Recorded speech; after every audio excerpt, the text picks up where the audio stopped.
Bonjour la communauté et bonjour au monde du digital. Je suis heureux de vous accueillir aujourd'hui pour cette vidéo dans laquelle on va voyager jusqu'en Espagne avec en guest Señor David Shelley. Hola David, ¿qué tal? Hola, ¿qué tal? Muy bien, ¿y tú? Moi, ça fait 15 ans que j'habite ici et quand les gens me demandent des choses en espagnol, ils s'étonnent que je parle aussi mal, donc vaut mieux qu'on continue en français. Donc voilà, mais je vais très bien, merci. C'est prévu de continuer en français, je te rassure. Donc, pour ceux qui ne te connaissent pas encore, tu es donc Monsieur David Shelley, résident en Espagne, docteur en sciences de gestion, rien que ça, consultant et enseignant en web marketing, spécialiste des noms de domaine et de leur achat. Je ne vais pas faire toute la liste parce qu'elle est vraiment longue comme le bras. Tu me dis si j'ai oublié un truc important quand même. Non, mais maintenant, je suis impliqué dans le SO Camp, qui est une association super sympa où on essaye de contribuer au rayonnement du secteur du référencement en France. Donc moi, j'aime bien les côtés voilà, bénévoles, associatifs, etc. Donc s'il y a une petite place dans ta description, je rajoute ça. Avec toi, on va quand même aujourd'hui se pencher sur cette fameuse nébuleuse que peut représenter les noms de domaine et surtout leur achat. On va donc passer, si tu veux bien, directement au concret. On va zapper le round d'observation et on va rentrer dans le vif du sujet. J'ai une première question. David, quels intérêts y a-t-il à acheter un NDD lorsqu'on possède un site Internet? Alors, c'est une très bonne question. Et malheureusement, on a mis beaucoup de temps avant de se les poser. En gros, au début, c'était juste un objet technique. Et finalement, on l'enregistrait auprès d'un bureau d'enregistrement. On pouvait choisir. Et rapidement, il s'est retrouvé que les noms de domaine qui avaient des caractéristiques intéressantes n'étaient plus disponibles. Et on a pris la mauvaise habitude de prendre uniquement ce qui était disponible. Mais l'Internet a tellement progressé, c'est tellement développé qu'aujourd'hui, quand tu fais des communications Google Ads, par exemple, si tu as un bon nom de domaine ou un mauvais nom de domaine, l'impact va être très différent.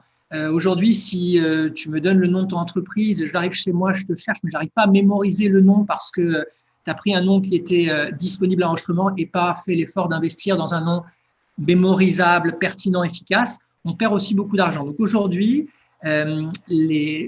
l'investissement dans un nom de domaine de qualité, c'est vraiment nécessaire et on pourrait en parler pendant très longtemps, il y a une multitude de raisons de le faire. Et à quel moment, finalement, dans la vie d'un site web, eh bien, c'est judicieux d'acheter un nom de domaine?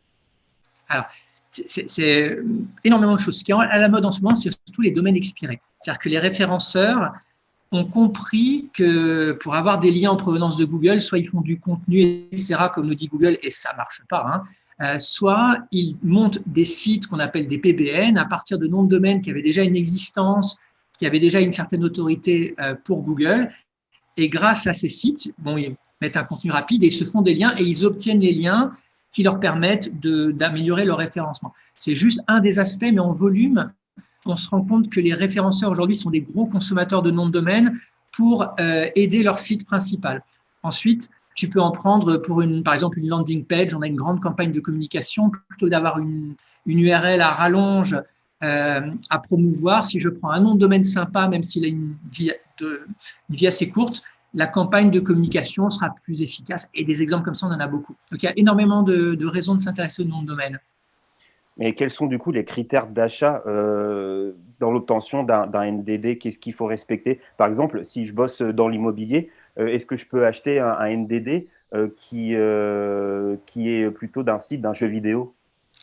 Alors, c'est vraiment une bonne question. En termes purement SEO, Google ne nous donne pas d'infos sur son algorithme, donc il y a plusieurs écoles. De mon point de vue, ça marchera pareil parce que même si Google est très intéressant et intelligent pour la reconnaissance sémantique, etc., on se rend bien compte que si j'ai un lien fort d'un site fort, ça va toujours avoir un impact. Maintenant, les bonnes pratiques font qu'il vaut mieux que tu aies un nom de domaine de l'immobilier qui soit bien thématisé déjà en cas de contrôle. Quand il y a des quality raters, les liens qui ont l'air pas naturels bien, peuvent entraîner des pénalités. Donc, je dirais, ça peut marcher. Moi, je me rends compte que c'est un secteur très, très vivant avec plein de gens qui prennent beaucoup de risques. Et il y a plein de choses qui marchent, mais le mieux, c'est quand même d'avoir, si tu es dans l'immobilier, un nom de domaine qui sera de ton secteur. Et alors, quels sont les bons réflexes et les bonnes pratiques à adopter quand tu as acheté un NDD? Il faut faire des redirections, par exemple? Alors, c'est quelque chose qui marchait très bien, la redirection.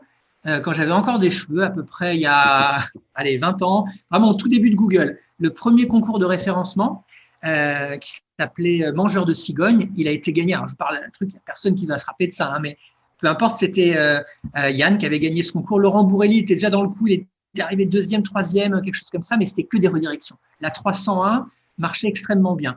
Et au fur et à mesure du temps, Google s'est rendu compte de ce biais. Et aujourd'hui, je dirais que la redirection, c'est pratique parce que ça prend 30 secondes.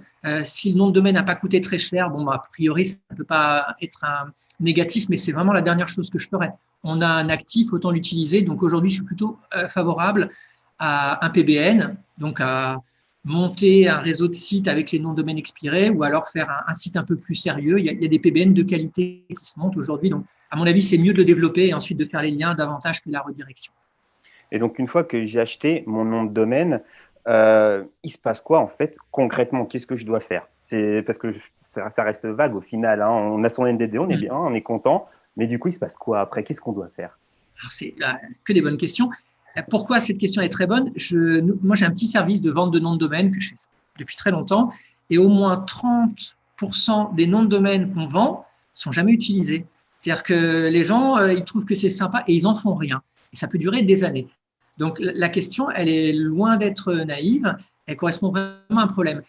Aujourd'hui, ce que je recommande, parce que c'est souvent, il y a je sais pas, l'impulsion chimique qui fait qu'on va l'acheter, mais on ne sait pas vraiment pourquoi. C'est immédiatement derrière l'achat, contracter un service. Udot est assez malin. Udot, c'est le principal acteur en France, et il propose de mettre automatiquement un blog WordPress sur le nom de domaine qu'on a acheté et le faire payer de manière à ce que le client soit incité à l'utiliser. Alors, ils ont été assez maladroits quand même parce que c'est de la vente forcée. C'est-à-dire, tu prends un domaine chez eux et ils te collent tout de suite un service que tu n'as pas commandé.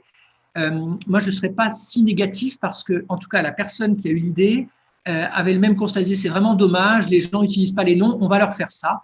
Peut-être que dans la manière de l'expliquer, ils n'ont pas été très efficaces, mais l'utiliser, installer un WordPress, c'est très rapide. Hein. Moi, j'ai un collègue qui fait ça pour 9 euros, qui est juste à côté de chez moi à Valence, là en Espagne. 9 euros, il te fait un WordPress avec 5 pages, extrêmement propre, et du coup, c'est un supplément relativement limité par rapport au coût d'achat du nom de domaine. Et en termes de référencement, c'est extrêmement efficace. Donc, l'utiliser et sous-traiter si on n'est pas très à l'aise pour le faire soi-même. Et justement, bon, on a déjà un peu évoqué la notion de référencement, mais au niveau du SEO, en quoi l'achat d'un NDD impacte-t-il véritablement le référencement et puis surtout à quel moment? Alors, c'est pareil, il y a plein d'écoles. Google, on va dire la version officielle, depuis toujours nous explique que le nom de domaine expiré n'a aucun impact parce qu'à partir du moment où il expire, il remet à zéro les compteurs et les liens qui sont pris en compte ne sont que les nouveaux. Donc ça, c'est la version officielle depuis toujours. Et Google, bon, je pense que sa principale qualité, c'est dans la communication, raconter n'importe quoi, et personne n'y croit parce que ça ne correspond absolument pas à ce qu'on observe. Donc aujourd'hui, l'avantage de ces noms de domaine expirés, c'est qu'ils ont un jus. Mais comment est-ce que je l'exploite? Ta question, elle est géniale. Et il y a plusieurs écoles. Moi, j'aime bien Ninja Linker, qui s'appelle donc David Dragesco, qui est un outil qui s'appelle PBN Premium. Et lui, il conseille de monter un site, mais de rien faire pendant un moment. De ne pas mettre de lien, d'attendre 1 mois, 2 mois, de mettre quelques pages pour voir comment le nom de domaine réagit et de manière naturelle ensuite l'utiliser. De mon point de vue, ce genre de pratique, on ne va pas dire sur le moyen terme, mais presque, hein, des pratiques assez prudentes et progressives fonctionnent assez bien. Donc, c'est ce que je recommanderais. Pas mettre tout de suite le lien, rajouter des pages, voir comment ça s'indexe, est-ce qu'on se positionne, et ensuite faire des liens naturels. Et j'ai un site e-commerce, par exemple, depuis 3, 4 ans, 5 ans. Est-ce que c'est judicieux d'acheter un autre nom de domaine? Alors, en fait, je pense que l'erreur de certains, c'est de dire qu'est-ce que je fais avec mon site. Personne ne t'oblige à avoir un site. On peut en avoir autant qu'on veut. Plusieurs sites, c'est plusieurs points d'entrée pour la captation du trafic. On peut avoir des sites qui ont une fonction informative, on peut avoir des sites qui sont juste pour le corporate, on peut avoir des sites pour le recrutement. C'est-à-dire, la mauvaise idée qu'on a en France, c'est d'avoir un site fort et puis des sous-domaines pour parler d'un peu de tout. Mais si je veux toucher une audience de manière efficace, je ne suis pas du tout obligé d'avoir un seul site. Je le vois surtout pour les versions géographiques.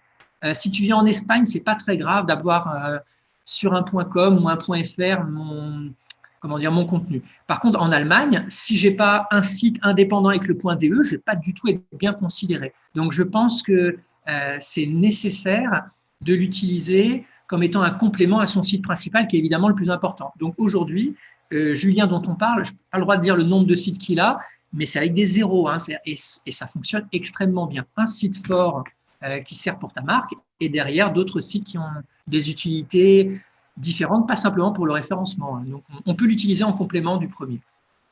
Et comment choisir un bon nom de domaine? C'est quoi les critères à respecter? C'est quand même ça la base. Alors, comme on fait une interview qui est plutôt orientée référencement, je vais prendre ma casquette référencement, mais en 2 mots, à mon avis, le branding est quand même important. Un nom court, efficace, pertinent, ça compte presque autant pour la transformation, pour le CTR, etc., qu'un nom avec beaucoup de jus. Mais les référenceurs aujourd'hui ne sont pas très à l'écoute de ce genre d'infos, donc je vais simplement parler de ce qui intéresse les référenceurs. Donc, ce qu'on va regarder, c'est le nombre de domaines référents. Tu as des métriques, et s'il y a beaucoup de liens qui pointent vers ce nom de domaine, c'est ça qui va nous intéresser. Évidemment, des liens de qualité, si c'est du spam de commentaires, si c'est voilà, des liens d'annuaires, ça n'a pas beaucoup d'intérêt. Donc, on va regarder le nombre de liens de qualité qui pointent vers ce nom de domaine, et en fonction de ça, on aura plus ou moins un prix, puisque les domaines, on ne les a pas à 8 euros. Aujourd'hui, il faut être capable de les acheter. Donc, on verra si par rapport à la thématique, si par rapport à ce qu'on peut en faire, c'est rentable ou non d'investir dans un nom de domaine. Les prix ont beaucoup augmenté, hein, quand même. Eh bien, David, Shelly, je te remercie beaucoup de nous avoir accordé cette entrevue. Buenas tardes y hasta pronto. Hasta pronto, Quentin, et merci beaucoup. Merci à toi. Et quant à nous, on se retrouve très bientôt pour une nouvelle vidéo avec un nouvel invité. Ciao la communauté.